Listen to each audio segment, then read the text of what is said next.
Double click करा, pin पण करा, पिन पण करा त्याला.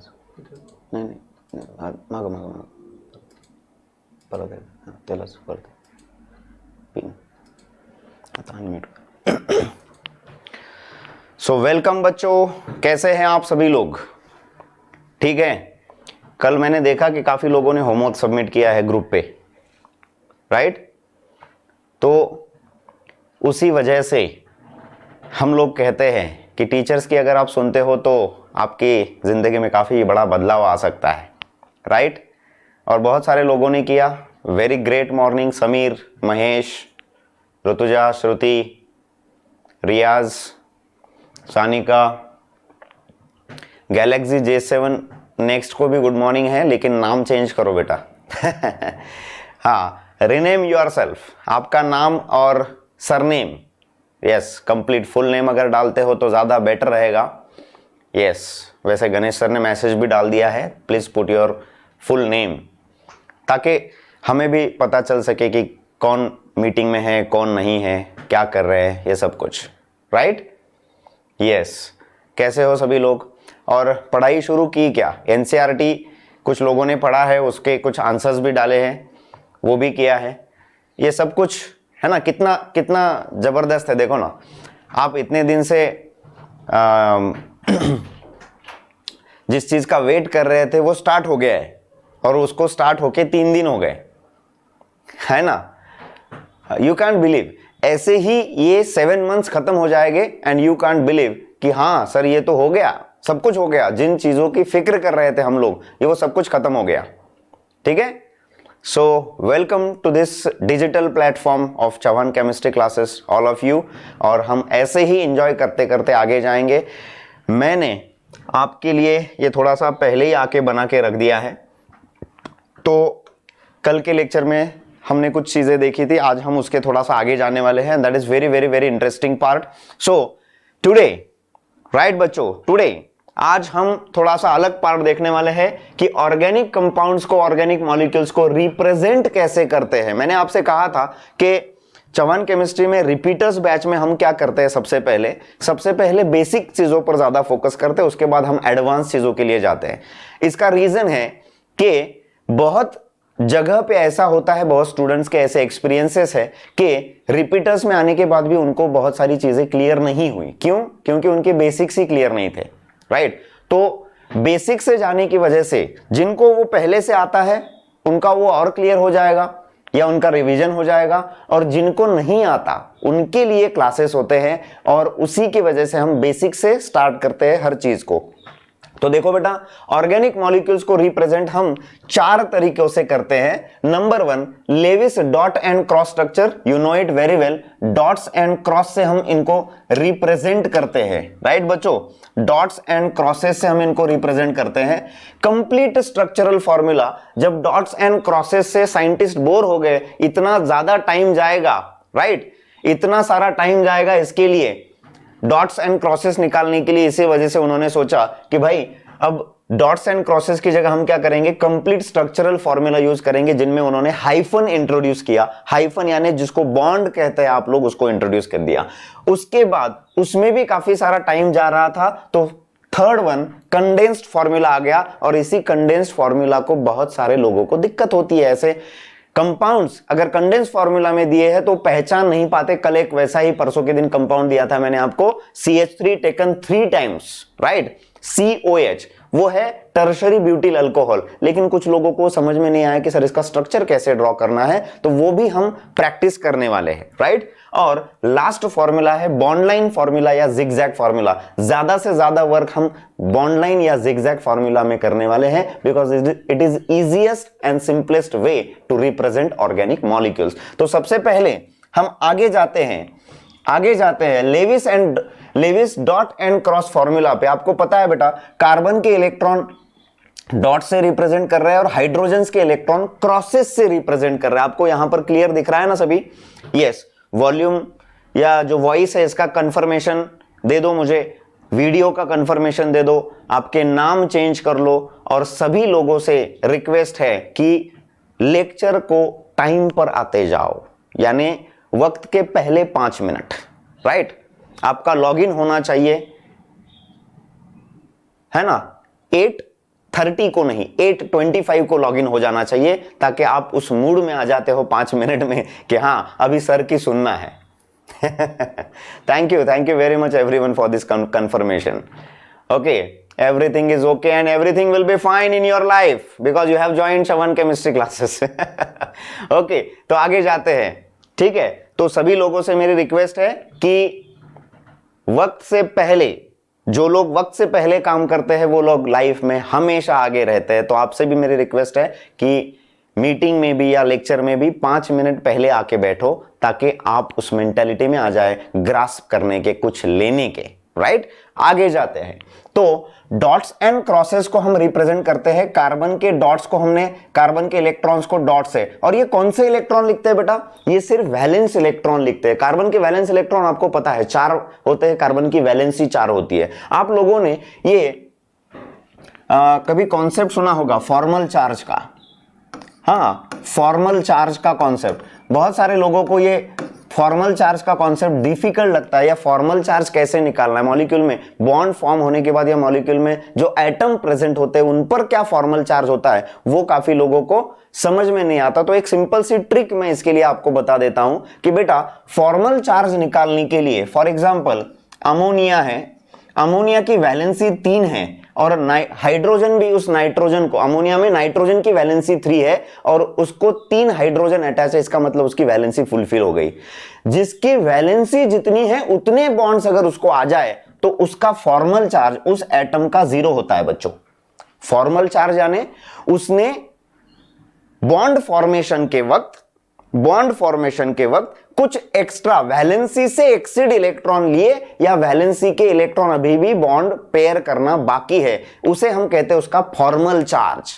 फॉर्मल चार्ज यानी नाइट्रोजन ने, उसकी वैलेंसी 3 थी तो 3 ही हाइड्रोजन के साथ इलेक्ट्रॉन शेयर किए, उसको कहते हैं फॉर्मल चार्ज 0 होना। कोई एक्स्ट्रा चार्ज लिया भी नहीं और कोई वैलेंसी भी उसकी अनसैटिस्फाइड नहीं है, that is what called as formal charge 0।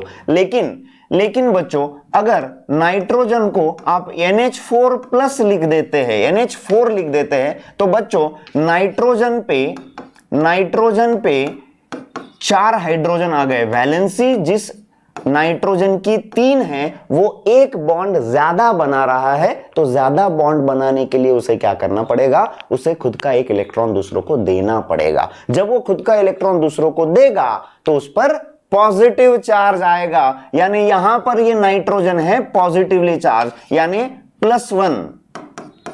क्या होता है बच्चों, +1, यानी वैलेंसी एक्सीड हो गई, 3 थी तो 4 बॉन्ड आपने निकाल दिया, तो +1 लिखो। जितनी वैलेंसी एक्सीड होगी, ज्यादा होगी, उतना प्लस चार्ज लिखो। जितनी वैलेंसी एक्सीड होगी उतना प्लस चार्ज लिखो। और बच्चों अगर आप NH2 लिखते हो तो जिस नाइट्रोजन की वैलेंसी 3 है उसमें एक चार्ज कम रहा, एक वैलेंसी अभी अनसैटिस्फाइड है, कम है, तो बच्चों इसको माइनस लिखो। तो कितनी कम है, 1 से कम है तो -1 लिखो। Are you getting this, is it सोपा? सुबह आने के बाद ये बढ़िया सा ट्रिक आपको मिल गया। हाँ, फॉर्मल चार्ज कैसे निकालते, ये बड़ा ही सुंदर एग्जाम्पल है, और ये बड़े ही शॉर्टेस्ट वे से फॉर्मूला में डाल के भी आप देख सकते हैं इसको, right. Number of valence electron minus lone pair minus half of the bond pair, ये उसका फॉर्मूला है। फॉर्मूला क्या है, formal charge of any atom in the bonded compound, it is equal to number of valence electron minus lone pair electrons, lone pairs नहीं, lone pair में जितने electron है, एक पेयर में 2 इलेक्ट्रॉन होते हैं, ऐसे 2 लोन पेयर है तो 4 इलेक्ट्रॉन हो गए, loan pair electrons minus half of the bonded electron. ये इसका फॉर्मूला, इतना लंबा फॉर्मूला यूज करने की जरूरत नहीं है। अब आप सोच रहे होंगे कि अरे हमारा तो डॉट एंड क्रॉस फॉर्मूला चल रहा था, सर ने ये फॉर्मल चार्ज पे कहां पर लेकर गए? बिकॉज फॉर्मल चार्ज निकालने के लिए आपको बेटा लोन पेयर ऑफ इलेक्ट्रॉन्स निकालने पड़ते हैं, और लोन पेयर ऑफ इलेक्ट्रॉन्स आप तभी निकाल सकते हैं आप जब आपको Lewis dot and cross formula पता है, राइट? इज इट सोपा? राइट तो ऐसे हम कॉन्सेप्ट्स को कनेक्ट करने वाले हैं और कुछ दिनों बाद, कुछ चैप्टर्स हमारे खत्म होने के बाद आप ऐसे महसूस करेंगे कि हम फर्स्ट चैप्टर को फोर्थ चैप्टर से, फोर्थ चैप्टर को एट चैप्टर से, एट चैप्टर को 30th चैप्टर से रिलेट कर रहे हैं। ऐसे हम कनेक्ट करने वाले कि केमिस्ट्री का कौन सा भी पार्ट है तो वो दूसरे पार्ट के साथ कैसे रिलेट करता है। एग्जाम में इसकी वजह से क्या होता है बच्चों, रिकॉलिंग कैपेसिटी बढ़ जाती है। रिटेंशन एंड रिकॉल, वापस एक बार, रिटेंशन एंड रिकॉल, कितने दिनों तक हम किसी चीज को याद रख सकते हैं, that is called as retention. और जब जब आपको वो चीज सामने आए, उस पर कोई क्वेश्चन आए, उसके प्रति आपको वो सूझना, इसे कहते हैं रिकॉल। तो रिटेंशन एंड रिकॉलिंग कैपेसिटी जिसकी ज्यादा, वो एग्जाम में अच्छे नंबर लाता है, वो एग्जाम में अच्छे नंबर लाता है, and that is very nice thing. So this is the formal charge which is based on lone pair of electron. Lone pair of electron आप बॉन्डेड पेयर इलेक्ट्रॉन से निकाल सकते हैं और यहीं से निकाल सकते हैं। हाउ इज द जोश, राइट, हाउ इज द जोश? बढ़िया सा होना चाहिए। हाय सर, सकाळी सकाळी असं एकदम है की नाही, चहा बिया पिऊन बसत जा जरा लेक्चरला, छान वाटतं एकदम, ओके, एकदम जोरात। बेडवर बसून लेक्चर करायचे नाही मित्रांनो, परत एकदा सांगतोय। आता हे काय झालंय, ऑनलाईनमुळे आपल्याला अशा सुविधा झाल्यात की आपण झोपून पण लेक्चर करू शकतो, जे आधी कधीच नव्हती आयुष्यात फॅसिलिटी। अगोदर तर जंगलात जावं लागायचं लेक्चर करण्यासाठी हो की नाही, लेक्चर करण्यासाठी म्हणजे तिकडे गुरु बिरू तपश्चर्या वगैरे करायचे तिकडे आहे ना जाऊन। तर ती फॅसिलिटी बदलली, आता क्लासरूम मध्ये वगैरे, आधी चटईवर बसायचे आमच्या काळामध्ये म्हणजे मी काय जुना नाही आहे, I am only 16 years old अरे जिन लोगों में रहता हूं उतनी उम्र होती है ना, हम हमारे फ्रेंड्स के साथ ही रहते हैं ना, तो 16 years ओनली। तो बच्चों, वही तो है, यस, मेरी एनर्जी का राज, बिकॉज आपकी और मेरी एनर्जी सेम ही है, बिकॉज उमर ही सेम है तो चटईवर बसायचे आणि त्याच्यानंतर मग हळूहळू बाकडे आले, ते बाकडे म्हणजे समोर डेस्क नसायचा, फक्त बाकड्यावर बसून मांडीवर ठेवून लिहायचं, राइट। उसके बाद फिर बेंचेस वगैरह, डेस्क वगैरह आ गया, वहां पे लिख रहे थे। फिर क्लासेस में एसी आ गए, is it so AC classroom वगैरह अब और उसमें ये वो कमी थी, यानी ऐसे ही हुआ क्या रे, ये इसमें जो बता रहे थे, पहले लेविस डॉट क्रॉस स्ट्रक्चर था, जंगल में जाके सीखना, फिर उसके बाद कंप्लीट स्ट्रक्चरल फॉर्म्युला आ गया बाकड्यावर बसून उसके बाद ते बाकड्यावर बसून बसून बोर झालो आपण, खाली मांडीवर लिहायचं म्हणजे मान दुखायचे, काहीतरी व्हायचं। मग आपल्याला डेस्क आले, हे डेस्क आले, कंडेन्स फॉर्म्युला डेस्क, राईट। मग डेस्कवर पण बोर झालो, मग कोरोनानं विचार केला असं काहीतरी महामारी आणून म्हणजे लोक घरात बसून शिकतील, राईट। घरात बसून शिकायला लागले लोक, बॉन्ड लाईन फॉर्म्युला म्हणजे झोपल्या करायचं, मस्त खुर्चीमध्ये टेकून बसायचं, आणि कोण लिहितंय का नाही लिहितंय समझ रहे हैं ना। तो ये ट्रिक्स है किसी चीज को याद रखने के, है ना। तो ये कैसे सिंपल होता गया, कॉम्प्लिकेटेड से सिंपल तक आ रहा है, वैसे ही हम लोग कर रहे हैं। लेकिन जब आप लेक्चर्स करते हो, कीप इन माइंड, जब आप लेक्चर्स करते हो, ऐसी जगह पे बैठो जहां पर आपको कोई डिस्टर्ब ना करे। थ्रू आउट लेक्चर आपका कॉन्सेंट्रेशन डिस्टर्ब ना हो, ऐसी जगह पे बैठो, राइट। उसकी वजह से जो गेन है आपका लेक्चर का, right, very good Mahesh, very good Mohammad, Riyaz. तो ये चीजें हैं, तो ऐसी जगह पे बैठो, आपके नोट पैड्स वगैरह सब साथ में होना चाहिए, पेन होना चाहिए, ये सब चीजें। यानी म्हणजे कसं आहे की अगोदर लेक्चरमध्ये बसायचं, सरळ बसायचं एकदम छान, दुसऱ्याला त्रास होऊ द्यायचा नाही, असा हात मारायचा नाही दुसऱ्यांना, असं होतं। आता घरी बसल्यानंतर ना ह्या सगळ्या गोष्टी, नवीन SOPs, स्टँडर्ड ऑपरेटिंग प्रोसिजर सांगावं लागतात सगळ्यांना, राइट। तो ऐसे करो बच्चो। आणखी बरेच लोक सकाळी उठत नाहीयेत, त्याच्यामुळे ते लेक्चरला येत नाहीत। बरेच लोकांचे फोन येतात की सर आम्हाला उडान जॉईन करायचे, उडान बॅचचं नाव खूपच फेमस झालंय, म्हणजे रिपीटर बॅच कोणी म्हणणच आहे आता रिपीटर बैच कोई बोल ही ना रहा है, सर मुझे रिपीटर बैच ज्वाइन कर, सर वो उड़ान ज्वाइन करना है, जरा लिंक भेजो ना, ठीक है। तो तो बहुत सारे लोग बोल रहे हैं, लेकिन सुबह उठने की उनकी अभी भी इच्छा नहीं है, ठीक है। उठना पड़ेगा भाई, हम लेक्चर का टाइम चेंज नहीं करने वाले, राइट। आगे जाते हैं बच्चों, आगे जाते हैं। तो Lewis dot and cross formula में हमें नंबर ऑफ वैलेंस इलेक्ट्रॉन लिखने होते हैं। नंबर ऑफ वैलेंस इलेक्ट्रॉन के बाद दूसरा जो एटम होता है उसके इलेक्ट्रॉन हम क्रॉसेस से रिप्रेजेंट करते हैं, लेकिन ये बहुत टाइम कंज्यूमिंग मेथड था। टाइम कंज्यूमिंग की वजह से बाद में आ गया कंप्लीट स्ट्रक्चरल फॉर्मूला। एक ही चेंज किया इस कंप्लीट स्ट्रक्चरल फॉर्मूला में, डॉट्स एंड क्रॉसेस को बॉन्ड से या हाइफन से चेंज कर दिया, हाइफन से रिप्लेस कर दिया। तो क्या हो गया, इसकी वजह से हर बार डॉट क्रॉस लिखने की जरूरत नहीं पड़ी, तो डायरेक्ट हम जितनी वैलेंसी उतने बॉन्ड्स वहां पर उसके निकाल रहे थे। And that was very simple. लेकिन इसमें भी अगर नंबर ऑफ कार्बन ज्यादा आते हैं, किसी मॉलिक्यूल में नंबर ऑफ कार्बन एटम ज्यादा होते तो हाइड्रोजन भी लिखने पड़ेंगे। तो हर बार कंप्लीट स्ट्रक्चरल फॉर्मूला लिखेंगे तो बहुत सारा समय चला जाएगा। तो इसकी वजह से एक नया फॉर्मूला आ गया। कौन सा? कंप्लीट स्ट्रक्चरल फॉर्मूला के बाद थर्ड कंडेंस्ड फॉर्मूला। कौन सा आ गया बेटा? Condensed formula. बेटा कंडेंस्ड फॉर्मूला में जो मीथेन है, जिसके कंप्लीट स्ट्रक्चरल फॉर्मूला में 4 हाइड्रोजन और उनके 4 बॉन्ड्स हम ऐसे लिखते थे, उसी स्ट्रक्चर को कंडेंस्ड फॉर्मूला में क्या किया कि जितने सिमिलर एटम्स हैं उन सिमिलर एटम्स को ग्रुप करो और उसका नंबर उसके बॉटम में लिख दो। That is the condensed formula. Condensation करना यानी एक जगह पे लाना, है ना, एक कर देना, उसे कहते हैं कंडेंसेशन। तो बेटा कंडेंस फॉर्मूला में ऐसा किया गया। राइट बच्चों, अगर CH3 है ना, इथेन है, तो इथेन को कैसे रिप्रेजेंट किया गया? CH3 कार्बन के 3 हाइड्रोजन सिंगल बॉन्ड, दूसरे कार्बन के 3 hydrogen. So this is called as condensed formula of ethane.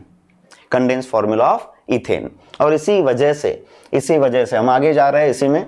हाँ, कंडेंस्ड फॉर्मूला के बाद में आ गया बॉन्ड लाइन फॉर्मूला, जिसे आप जिगजैग फॉर्मूला भी लिखते हैं।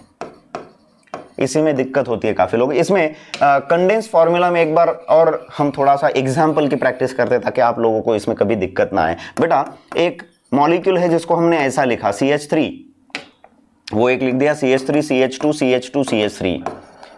तो इसका फर्दर कंडेंसेशन भी हम करते हैं, सुपर कंडेंस्ड जिसको बोल सकते हैं। राइट, तो सिमिलर ग्रुप्स को, यानी पहले सिमिलर एटम्स को ग्रुप किया गया, उसके बाद कंडेंसेशन में बहुत बड़ा मॉलिक्यूल है तो वहां पर आपको बार बार उसको लिखने की जरूरत ना पड़े, इसलिए सिमिलर ग्रुप्स को भी एक बनाया गया। जैसे कि यहां पर CH2 2 टाइम्स है, तो यहां पर पहले लिखेंगे CH3, फिर बाद में CH2 टेकन 2 टाइम्स और बाद में CH3, यानी उसको सुपर कंडेंस कर रहे हैं। राइट, ऐसा कोई मॉलिक्यूल है, उसे मॉलिक्यूलर फॉर्मूला कहेंगे बेटा महेश। हाँ, C4H10 वो हो गया मॉलिक्यूलर फॉर्मूला, लेकिन कंडेंस्ड फॉर्मूला में आपको स्ट्रक्चरल फीचर्स लिखने पड़ते हैं। मॉलिक्यूलर फॉर्मूला से आपको कभी भी पॉइंट ऑफ अटैचमेंट समझ में नहीं आता, राइट, कि कौन सा एटम किस एटम के साथ जुड़ा हुआ है, लेकिन यहां पर आपको पॉइंट ऑफ अटैचमेंट समझ में आ रहा है। यहां पर CH2 टेकन ट्वाइस आप लिख रहे हैं, इसका मतलब CH2 के बाद और एक CH2 है और उसके बाद CH3 आने वाला है। राइट आदिति, वही बता रहा हूं मैं। ओके, तो CH3 टेकन 3 टाइम्स CH, ऐसा अगर आप लोगों ने लिखा तो बेटा इसका स्ट्रक्चरल फॉर्मूला कैसा होगा? ऐसा एग्जांपल परसों हमने देखा था अल्कोहल का। राइट, ठीक है, तो सुपर कंडेंस फॉर्मूला को ऐसे लिख दिया, ये सुपर कंडेंस फॉर्मूला है, तो ऐसे पहले इसको देखो, है ना, जिसकी वैलेंसी अनसैटिस्फाइड है उसे लिख लिया CH, और इस कार्बन के पहले थ्राइस दिया है, इसका मतलब ये तीनों भी इस कार्बन को जुड़े हुए हैं। इस कार्बन को 3 बॉन्ड और 3 बॉन्ड पे CH3 और CH3 रहेगा। Are you getting this? Is it सोपा? Yes it is. This is not tertiary butane, गलत हो गया, टर्शरी ब्यूटेन नहीं।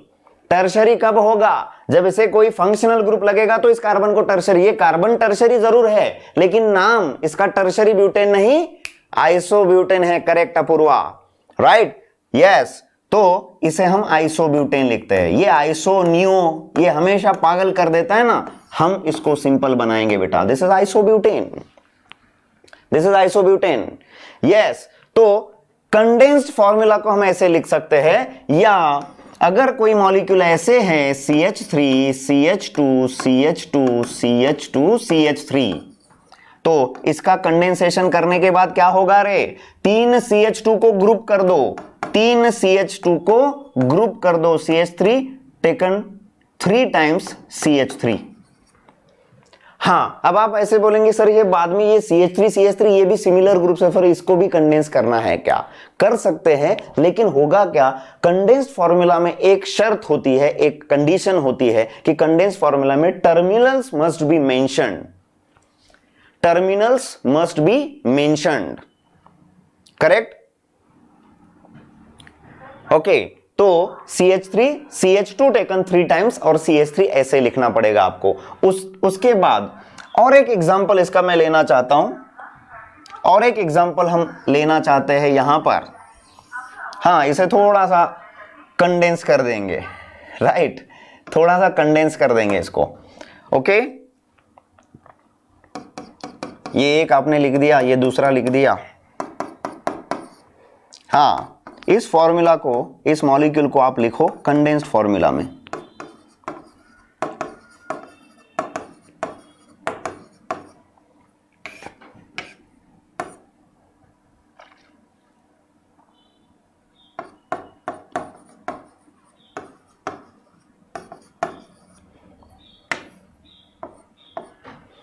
हाँ, कैसा कर सकते हैं इसका कंडेंसेशन?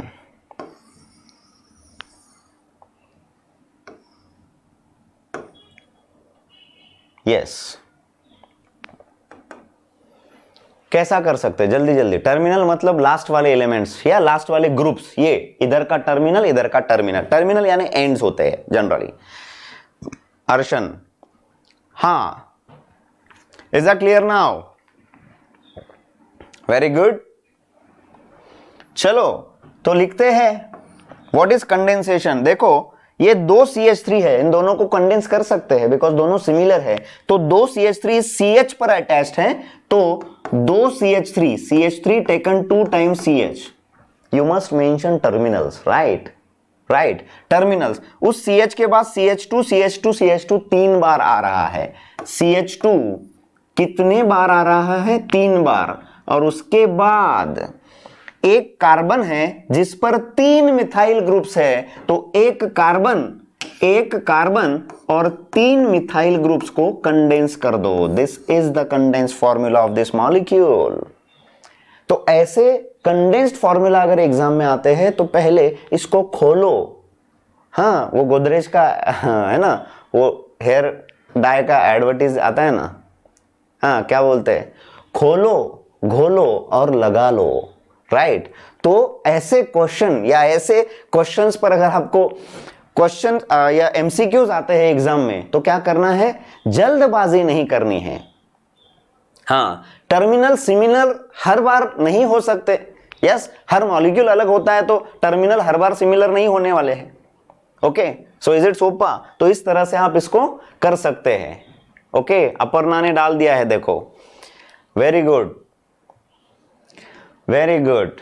हाँ, वहां पर सिर्फ CH की CH3 थ्राइस नहीं लिखना है, CH3 थ्राइस लिखना है बेटा। So this is about the whole part of condensed formula, right बच्चों? खोलो, घोलो और लगा लो। ये हाँ, कंडेंस्ड फॉर्मूला, कंडेंस्ड होता है ना, तो उसको पहले ओपन अप करो, पहले बॉन्ड्स को सेपरेट करो, कार्बन ग्रुप्स जिनको आपने एक किया है, कंडेंस किया, उनको पहले ओपन अप करो, फिर आपको दिखेगा उसका रिएक्टिव साइट कौन है, और उसके बाद रिएक्शंस करो। जल्दबाजी नहीं करनी एग्जाम में, इसी की वजह से काफी लोग मार्क्स लॉस कर देते हैं, राइट? हाँ, तो जल्दबाजी में कोई भी क्वेश्चन सॉल्व नहीं करना है। अगर आपको दिक्कत आती है तो उस क्वेश्चन को मार्क करके रखो और बाद में सॉल्व करो, राइट? ये आसान तरीका होता है किसी भी कॉम्पिटिटिव एग्जाम को क्रैक करने के लिए। हाँ, हर किसी के लिए आपने जितनी स्टडी की है सभी ने उतनी की होती है, लेकिन एटीट्यूड का फर्क होता है। एग्जाम में जब आप जाते हो तो एटीट्यूड का, बहुत सारे लोग घबराए हुए होते हैं एग्जाम में, राइट? उनको डर लगने लगता है, तो जितनी स्टडी की है उन्होंने, उसको आप अलग नजरिए से रिप्रेजेंट करते हो वहां पर, और उसी की वजह से परेशान रहते हैं। सिंपल, जो क्वेश्चन सामने आता है उसका आंसर करो, जो डिफिकल्ट लग रहा है उसको मार्क करके रख दो कि भाई तू रुक, मैं तुझे सॉल्व करने वाला हूं थोड़ी देर बाद, थोड़ा रुक, अभी जितने मुझे आ रहे हैं सिंपल एग्जांपल्स है, हाँ वो पहले सॉल्व कर लेने। चलो आगे जाते हैं। तो बॉन्ड लाइन कंडेंस्ड फॉर्मूला के बाद आता है बच्चों bond line formula, fourth bond line formula, या जिसे आप जिगजैग फॉर्मूला भी कहते हैं।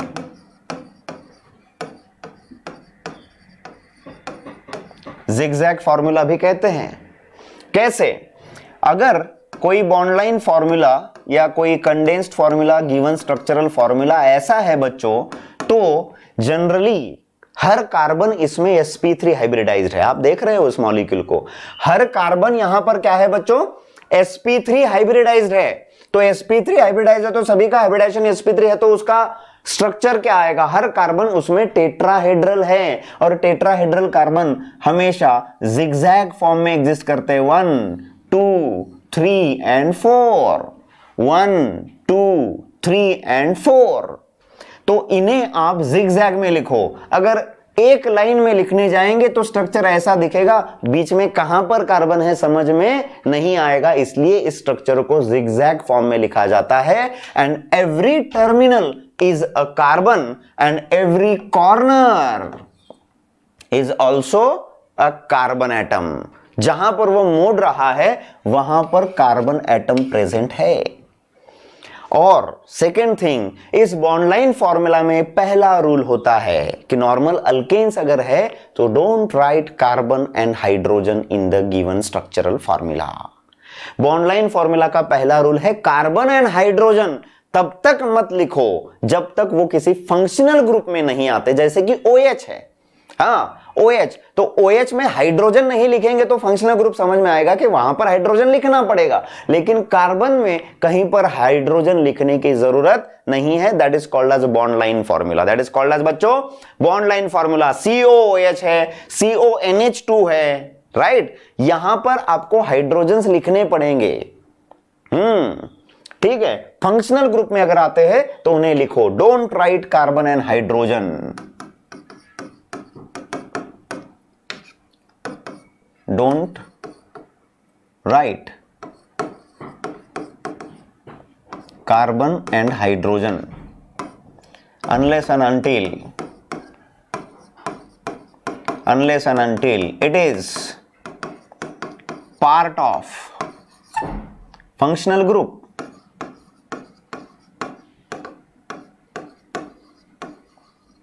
जब तक वो किसी फंक्शनल ग्रुप का पार्ट नहीं होते। रियाज ने बहुत अच्छा क्वेश्चन पूछा है, बाकी लोगों के लिए भी इंपॉर्टेंट है। अभी मैं सिखाते सिखाते वही सोच रहा था कि ऐसे कंडेंस्ड फॉर्मूला, अगर फॉर्मूला में मल्टीपल बॉन्ड्स आते हैं तो इसको कैसा लिखेंगे आप। Suppose this molecule comes in structural condensed formula, to write condensed formula, then just look at this. हाँ, अगर ये मॉलिक्यूल यहां पर ऐसे आता है और आपको लिखना है इसका condensed formula CH3 double bond CH3, तो इसका कंडेंसेशन कैसे करेंगे रे बेटा? हाँ, इसका कंडेंसेशन कैसे करेंगे? ग्रुप द सिमिलर एटम्स और सिमिलर ग्रुप्स टुगेदर। ग्रुप, तो एक कार्बन पे दो सिमिलर मिथाइल है, दो सिमिलर मिथाइल्स हैं, तो उन्हें कंडेंस करो डबल बॉन्ड C, और आगे उस कार्बन पे भी दो मिथाइल्स हैं। समझ रहे हैं? अब यहां पर आप बोलेंगे कि सर फिर डबल बॉन्ड कहां गया? सुनो, इस कार्बन पे दो मिथाइल है, यानी दो वैलेंसीज खत्म हो गए। कार्बन की वैलेंसी 4 है, उसमें से 2 गए, बचे दो। इस कार्बन पे भी आगे दो मिथाइल है, राइट, तो इस कार्बन के भी दो वैलेंसीज खत्म हो गए, बचे 2। तो एडजेसेंट 2 कार्बन है यहां पर, ये 2, तो इन दोनों कार्बन के 2 वैलेंसीज खत्म हो गए, बचे 2, यानी उन दोनों में क्या होना चाहिए बच्चा? डबल बॉन्ड प्रेजेंट होना चाहिए। जितने वैलेंसीज अनसैटिस्फाइड है उतने बॉन्ड दोनों कार्बन के बीच रहेंगे, दोनों कार्बन्स के बीच रहेंगे and that is the formula. सभी ने सही बताया है, राइट। आप डबल बॉन्ड लिखते भी हो तो भी चलेगा, नहीं भी लिखते हो तो यू कैन एज्यूम कि वहां पर इतने डबल बॉन्ड्स या इतने ट्रिपल बॉन्ड्स या इतने मल्टीपल बॉन्ड्स प्रेजेंट हो सकते हैं। यस महेश, परत सांगायचं आहे उमेश। हां बेटा, या ठिकाणी जर डबल बॉन्ड आहे, जर तुम्ही या कार्बनवर 2 ग्रुप आहेत, इकडे बघा या कार्बनवर 2 ग्रुप आहेत, या कार्बनवर सुद्धा 2 मिथाइल आहेत आणि या दोघांच्या मध्ये कुठलाच बॉन्ड लिहिलेला नाहीये, म्हणजे जेवढ्या व्हॅलेन्सीज त्याच्या अनसॅटिस्फाईड आहेत तेवढे बॉन्ड त्याच्या दोघांमध्ये तुम्हाला लिहावे लागतील। कसं की या कार्बनवरती 2 मिथाइल तुम्ही लिहिलेत ना, मिथाइल टेकन 2 टाइम्स, म्हणजे याची 2 व्हॅलेन्सी संपलेली आहे, म्हणजे राहिले किती 2। या कार्बनवर सुद्धा पुढे 2 मिथाइल आहेत, म्हणजे त्याचे पण 2 व्हॅलेन्सी संपले, राहिले 2। मग ऍडजस्टंट 2 कार्बन आहेत, कार्बन आणि ह्या दोघांच्या मध्ये कुठलाच बॉन्ड नाहीये, तर त्याला बाकी काय अटॅच आहे ते बघा। या कार्बनला 2 मिथाइल आहेत आणि या कार्बनला सुद्धा 2 मिथाइल आहेत, म्हणजे ह्या दोघांच्या पण 2 व्हॅलेन्सीज बाकी आहेत, म्हणजे त्या दोघांमध्ये डबल बॉन्ड काढा, राइट। हाँ, तो ऐसा ट्रिपल बॉन्ड के लिए तो बताने की जरूरत ही नहीं है, राइट।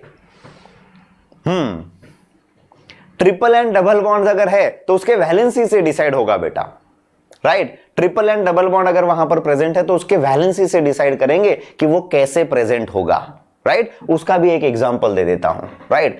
एग्जांपल की कमी नहीं है अपने पास। CH3 double bond CH, single bond C, triple bond C, CH3। हाँ, इस मॉलिक्यूल को कैसे लिखेंगे कंडेंस्ड फॉर्मूला में, बोलो। हाँ, इस मॉलिक्यूल को कैसे लिखेंगे कंडेंस्ड फॉर्मूला में? सिंपल है। ये कार्बन जिसपे 2 मिथाइल है, मिथाइल 2 और कार्बन लिख दिया। आगे एक कार्बन है बेटा CH, उसके आगे एक कार्बन है C, उसके आगे एक कार्बन है C और उसके आगे मिथाइल लिखा हुआ है, जो सिर्फ एक ही है। हाँ, तो समझो बात को कि इस कार्बन को देखो, इसको देख रहा हूं मैं, हाँ इसको, तो ये कार्बन लिख दिया, उसके आगे कौन है बेटा CH, उसके आगे कौन है C और उसके आगे भी कौन है C। तो बात को समझ लो, इस कार्बन पे ऑलरेडी 2 मिथाइल है, यानी 2 बॉन्ड चले गए, समझ रहे हो क्या। और इसके आगे CH है, यानी इन दोनों के बीच में कितने वैलेंसीज बाकी है 2। अब इस कार्बन को देखो, एक हाइड्रोजन है और एक डबल बॉन्ड, यानी 3 वैलेंसीज खत्म हो गए, यानी इन दोनों के बीच में क्या होगा सिंगल बॉन्ड, राइट। इस कार्बन को आगे एक मिथाइल अटैच्ड है, यानी एक बॉन्ड चला गया। अब देखो, इस कार्बन को पीछे एक बॉन्ड है, इस कार्बन को आगे एक बॉन्ड है, और अब दोनों में क्या होगा, दोनों के 3 वैलेंसीज रिमेनिंग है ना, तो इसमें क्या लिखना पड़ेगा आपको, ट्रिपल बॉन्ड। इज इट सोपे करून शिकविले जाते चव्हाण केमिस्ट्री क्लासेस, है ना बेटा। हाँ,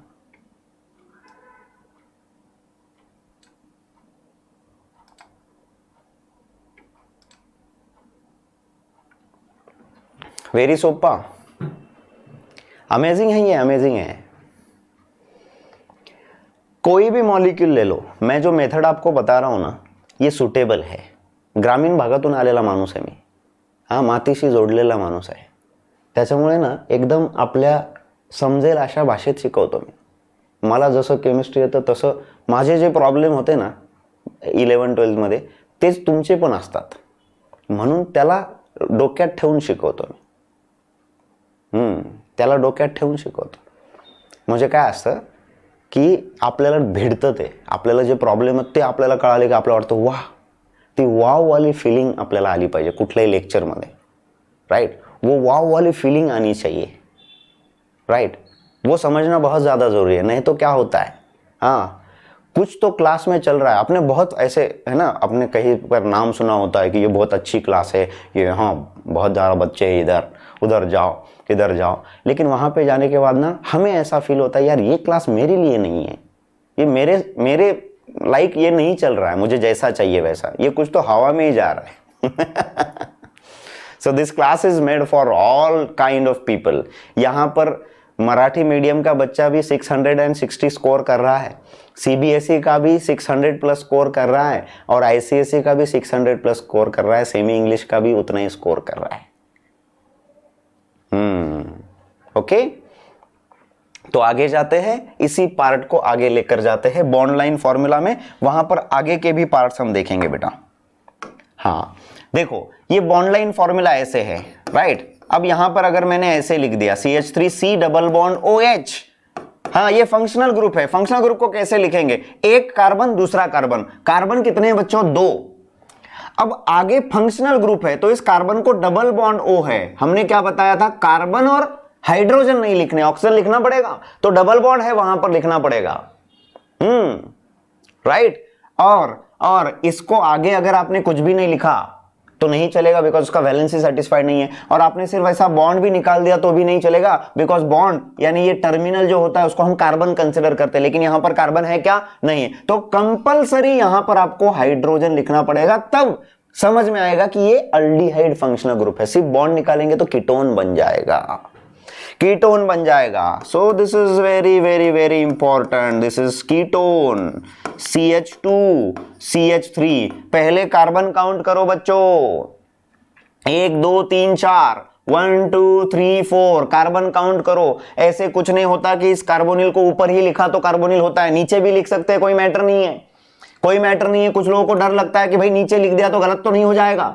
अरे नहीं होगा भाई, ये कार्बोनिल C डबल बॉन्ड को ऊपर लिखो, लिख दिया। अब इसमें आपने ऐसा लिख दिया तो कुछ चेंजेस होने वाले हैं क्या, अरे कैसा भी लिखो, ऊपर लिखो नीचे लिखो हॉरिजॉन्टल लिखो, कैसे भी लिखो भाई, हाँ मॉलिक्यूल सेम ही रहने वाला। मैं ऐसे खड़ा हूं यशवंत चौहान हूं, लेट गया नीचे लेट गया तो यशवंत चौहान हूं, है ना, ऐसा मुड़ गया यशवंत चौहान हूं। अरे बेटा है ना, आइडेंटिटी थोड़ी ना चेंज होने वाली है मॉलिक्यूल की, right. So it is 2 butanone, very good. Okay बच्चों आगे जाते हैं, CH3 CH2 C double bond O CH2CN। इसको लिखना है, इसको लिखना है 1 2 3 4 5 कार्बन है। साइनाइड फंक्शनल ग्रुप है लेकिन उस पे कार्बन है बेटा। कार्बन वाले जो फंक्शनल ग्रुप होते हैं उनको आप लॉन्गेस्ट चेन में भी ले सकते हैं, ले सकते हैं यानी लेते ही है। आइसोमर्स नहीं होना बेटा, ये आइडेंटिकल कंपाउंड है, there are not isomers Sachin. हाँ आइसोमर यानी क्या होता है, स्ट्रक्चरल फॉर्मूला डिफरेंट होता है आइसोमर में। हाँ अलग अलग है ना आइसोमर्स के टाइप, स्ट्रक्चरल आइसोमर्स यानी कॉन्स्टिट्यूशनल आइसोमर्स, स्टीरियो आइसोमर्स, बहुत सारे हैं। ये आइसोमर्स नहीं है, दे आर सेम। आप इधर से नंबर करेंगे, इसको इधर से नंबर करेंगे, both are 2 butanone, nothing is different. हाँ प्रथमेश नाम को रिवाइज करो बेटा एक बार। देखो बेटा 5 कार्बन है, 1 2 3 4 5, समझ रहे हो। और थर्ड कार्बन पे लेफ्ट हैंड साइड से थर्ड कार्बन पे क्या आ रहा है, कार्बोनिल, लिख दिया। फोर्थ कार्बन CH2 है, फिफ्थ कार्बन पे आगे नाइट्रोजन है। ये फोर्थ, ये फिफ्थ कार्बन है, आगे कौन है बेटा, नाइट्रोजन। लेकिन नाइट्रोजन कैसे अटैच होता है, ट्रिपल बॉन्ड से। इसका मतलब ये C ट्रिपल बॉन्ड N है। आप समझ रहे हो क्या इस बात को, हाँ इसको लिखना पड़ेगा। साइनाइड का कार्बन काउंट किया तो सफिक्स नाइट्राइल बन जाएगा और इसे आप नाइट्राइल ही लिखेंगे। And what is the name of this compound, carbonyl. Ketone की प्रायोरिटी ज्यादा होती है कि साइनाइड की प्रायोरिटी ज्यादा होती है, साइनाइड की प्रायोरिटी ज्यादा होती है कीटोन से भी। साइनाइड के बाद अल्डिहाइड, अल्डिहाइड के बाद कीटोन आता है बच्चों प्रायोरिटी सीक्वेंस में फंक्शनल ग्रुप के, तो नंबर 1 इसको देना पड़ेगा।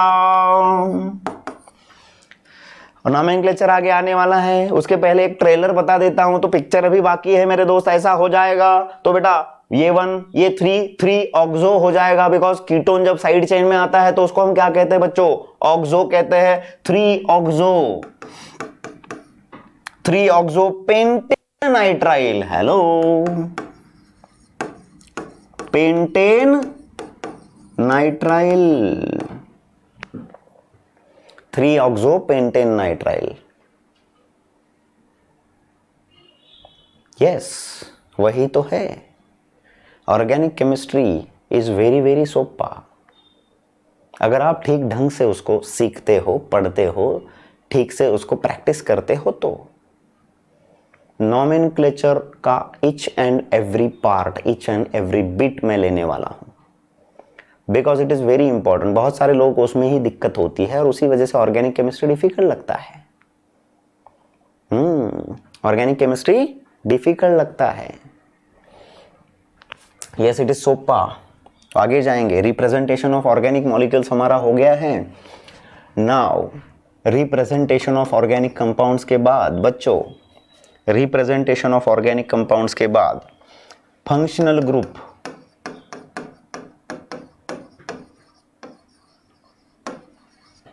फंक्शनल ग्रुप, प्रायोरिटी सीक्वेंस,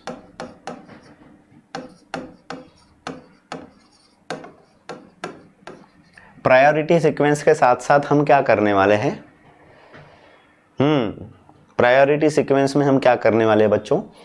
हम उनके प्रीफिक्सेस और सफिक्सेस दोनों भी साथ में लिखेंगे। हमारे पास टाइम, जहां पर हम टाइम बचा सकते हैं वहां पर बचाएंगे। बहुत ज्यादा फंक्शनल ग्रुप आइडेंटिफाई करने वाले प्रॉब्लम्स तो आपको देने की जरूरत नहीं है, आप कर सकते हो। सिर्फ आपको प्रायोरिटीज में प्रॉब्लम आता है तो पहले उस प्रायोरिटी को लर्न कर लेना। जैसे पीरियोडिक टेबल का होमवर्क करके भेजा आप लोगों ने, आपको पता था, एलिमेंट्स पता थे, कुछ लोगों को आते थे, कुछ लोगों को नहीं आते थे, लेकिन सभी ने किया।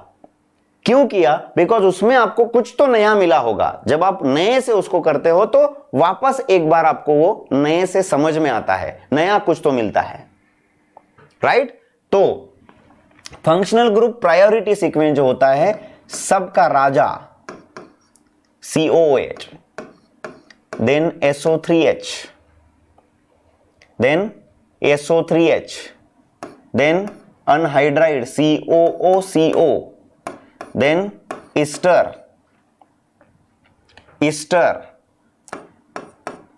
ईस्टर के बाद अमाइड, असाइल क्लोराइड या असाइल हैलाइड बोलो, असाइल हैलाइड के बाद अमाइड, अमाइड के बाद साइनाइड, साइनाइड के बाद अल्डिहाइड, और अल्डिहाइड के बाद बच्चों कीटोन। बाकी अगले पेज पे लेते हैं, right? So this is the functional group according to its priority sequence.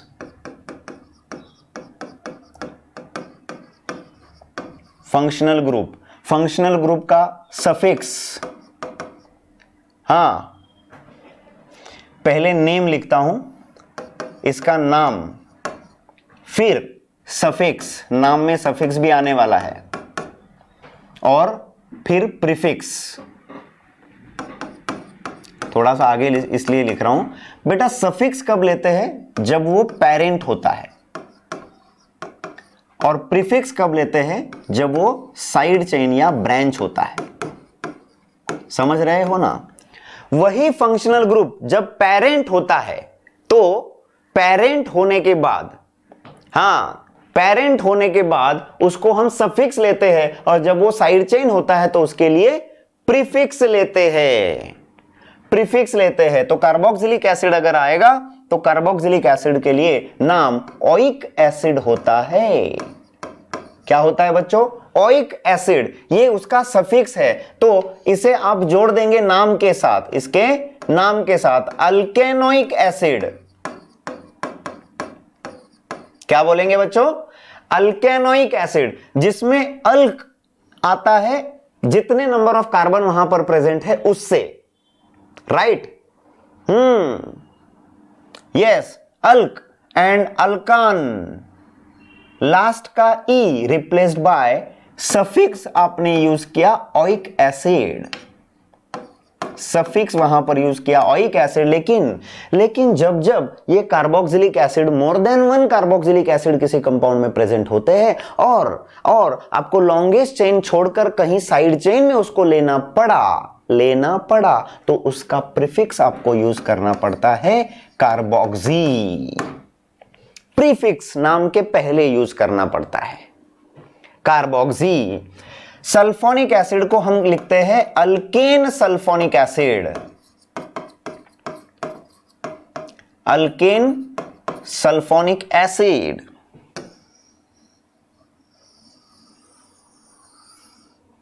थोड़ा नाम लिखने के लिए जगह कम है तो साइड में ले लेते हैं इसको।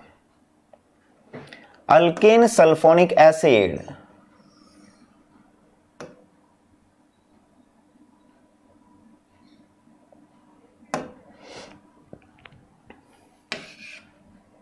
Alkane sulphonic acid.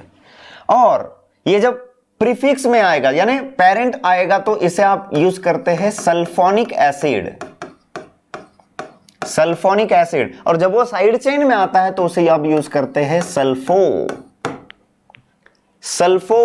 क्या बात है, काफी लोग आंसर दे रहे। अगर आपको आते हैं तो आंसर देते रहो, देते रहो, क्योंकि लेक्चर का इंगेजमेंट आपका जितना ज्यादा रहेगा उतनी ज्यादा एनर्जी लेकर जाएंगे आप। दिन का पहला लेक्चर है, दिन की शुरुआत है, तो ज्यादा एक्टिव रहो लेक्चर में, राइट। कार्बोक्सिलिक एसिड की प्रायोरिटी, आदिति का क्वेश्चन है कि कार्बोक्सिलिक एसिड की प्रायोरिटी तो सबसे ज्यादा है, तो फिर वो साइड चेन में कैसे आएगा? बेटा आदिति, जब more than one carboxylic acid present होंगे और लॉन्गेस्ट चेन में आप किसी एक यानी 3 कार्बोक्सिलिक एसिड है, 2 टर्मिनल्स में है, दोनों टर्मिनल्स में है, राइट, दोनों टर्मिनल्स में है, और एक बीच में है, लेकिन बीच में ऐसे कार्बन पर प्रेजेंट है जिसको आप लॉन्गेस्ट चेन का पार्ट नहीं ले सकते, नहीं ले सकते। लॉन्गेस्ट चेन अलग है, वो कार्बोक्सिलिक एसिड का पार्ट अलग है, तब आप उसको साइड चेन में कंसीडर करेंगे। यस, मोर देन 1 COH होते हैं तो हम उसे साइड चेन में कंसीडर करते हैं बेटा, राइट। Is that clear? हाँ, सल्फो अनहाइड्राइड अगर होता है तो alkane, alkane oic anhydride, alkanoic anhydride, propanoic anhydride, ethanoic anhydride, ऐसे यूज करते हैं। और सफिक्स में उसको आप क्या लिखते हैं बच्चों? ओइक अनहाइड्राइड लिखते हैं, ओइक अनहाइड्राइड लिखते हैं। वही तो प्रॉब्लम है, बहुत सारे लोगों को कंफ्यूज हो जाते हैं इसमें। ओइक अनहाइड्राइड लिखेंगे बच्चों, और अगर ये प्रीफिक्स में आता है तो ये कभी भी प्रीफिक्स में नहीं आएगा, बिकॉज अनहाइड्राइड मॉलिक्यूल जो है वो कार्बोक्सिलिक एसिड का पार्ट होता है। कार्बोक्सिलिक एसिड में दूसरा कोई फंक्शनल ग्रुप अनहाइड्राइड में नहीं आएगा। No prefix for this, because ये कंप्लीट होल कंपाउंड होता है, होल आइडेंटिटी होती है उस कंपाउंड की। नेक्स्ट, ईस्टर अगर आप लेते हैं तो अल्केनोएट कहते हैं। कंप्लीट स्ट्रक्चर, कंप्लीट नाम अगर लिखना है तो बेटा इसे हम अल्किल अल्केनोएट लिखते हैं। हाँ, ये मैं इसलिए दे रहा हूं कि ये नाम है उसका फुल नेम, तो कंफ्यूजन नहीं होना चाहिए। जहां जहां कंफ्यूजन है वहां वहां मैं आपको हमेशा गाइड करते रहूंगा, बिकॉज मुझे पता है what are the confusers, which are the confusers in chemistry. कहां पर कंफ्यूज होते हैं बच्चे? प्रीफिक्स, अल्कोक्सी, अल्कोक्सी नहीं, अल्कोक्सी ईथर में लेते हैं बेटा। हाँ Priyanka, alkyl alkanoate, right, alkyl alkanoate. ये जो है ना C double bond O R, तो ये होता है अल्काइल, और बाकी जो बचा हुआ पार्ट होता है अल्केनोएट। ध्यान रखो, ईथर का और ईस्टर का नाम अक्सर मिक्स हो जाता है। अल्काइल की जगह अल्कोक्सी ले लेते हैं और बाद में परेशान हो जाते हैं कि यार सर ये कहां से आ गया, wrong name. So this is alkyl and this is alkanoate. Criss cross लिखना पड़ता है इसको, ऐसा ऐसा, अल्काइल अल्केनोएट। अच्छा लगा? जहां पर आप लोग कंफ्यूज हो गए, मुझे पता है कहां पर कंफ्यूज हो सकते हैं, मैं आपको हर बार वो चीज बताते रहूंगा, ठीक है। Okay, so this is alkyl alkanoate. तो प्रीफिक्स क्या हुआ? अल्केन का last O8 is the prefix, sorry suffix नाम का O8, एंड प्रीफिक्स क्या होगा? Alkoxy carbonyl, alkoxy carbonyl. अरे एग्जाम्पल देने वाला हूं बेटा, इसकी बहुत प्रैक्टिस लेने वाला हूं। पहले आप एक चार्ट तो कंप्लीट कर लीजिए। हाँ Mahesh, we will complete it, just wait. Chauhan sir को पता है बेटा आपको कब क्या देना है, राइट। पहले टेबल कंप्लीट कर लेते बेटा, और आज के आज ये जो टेबल है आपका पूरा लर्न हो जाना चाहिए। आपके घर में जितने भी लोग हैं सबको जाके ये टेबल समझाओ ताकि आपका कंफर्म हो जाए।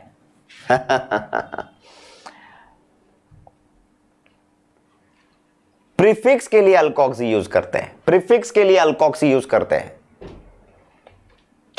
यस, सुबह शाम, सुबह दोपहर शाम 3 टाइम लेना है पानी के साथ।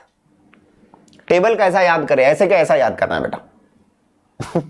हाँ, इसका कोई ट्रिक वगैरह नहीं है, और ट्रिक के चक्कर में ना ज्यादा टाइम वेस्ट मत करो। जहां पर जरूरी है, जहां पर कंफ्यूज होते हैं वहां पर ट्रिक यूज करो, बाकी ऐसे क्या ऐसा। So this is alkanoyl halide is the complete name of this compound, and oil halide, hello, oil halide is the suffix whenever it is present as a parent, and when it comes in side chain it is called as halocarbonyl. Halocarbonyl. Okay, then amide है तो अल्केना amide, और suffix में अगर जाएंगे तो सिर्फ amide लेते हैं बच्चों, और जब वो प्रीफिक्स होता है तो उसे आप कार्बामोइल कहते हैं, कार्बामोइल। ओके, तो आप लोगों को अगर समझो कंफ्यूजन हो रहा है कि सर बहुत सारे फंक्शनल ग्रुप है, हमें याद रहेगा कि नहीं रहेगा, एक सिंपल चीज याद रखो बेटा, कार्बोक्सिलिक एसिड पप्पा है, राइट। कार्बोक्सिलिक एसिड पप्पा है, पप्पा है, तो कार्बोक्सिलिक एसिड सबसे ऊपर। एक तो याद रख सकते हैं ना, कार्बोक्सिलिक एसिड पप्पा है, कार्बोक्सिलिक एसिड पप्पा है, कार्बोक्सिलिक एसिड पप्पा है, राइट, ये पप्पा है। और उसके बाद एक एसिड ही आता है, कौन, सल्फोनिक एसिड। हेलो, उसके बाद एसिड ही आता है, सल्फोनिक एसिड। फिर उसके बाद एसिड का डेरिवेटिव कौन, अनहाइड्राइड। आ गए ना तीनों, अनहाइड्राइड। बेटा अनहाइड्राइड में ईस्टर, कार्बोक्सिलिक एसिड का ही डेरिवेटिव है ना ये। हाँ, तो कार्बोक्सिलिक एसिड ईस्टर, और ईस्टर के बाद हैलाइड है ना, अल्केनोएट यानी ईस्टर और हैलाइड। ईस्टर का ई और हैलाइड का एच, EFGH अल्फाबेटिकली पहले कौन आता है। हाँ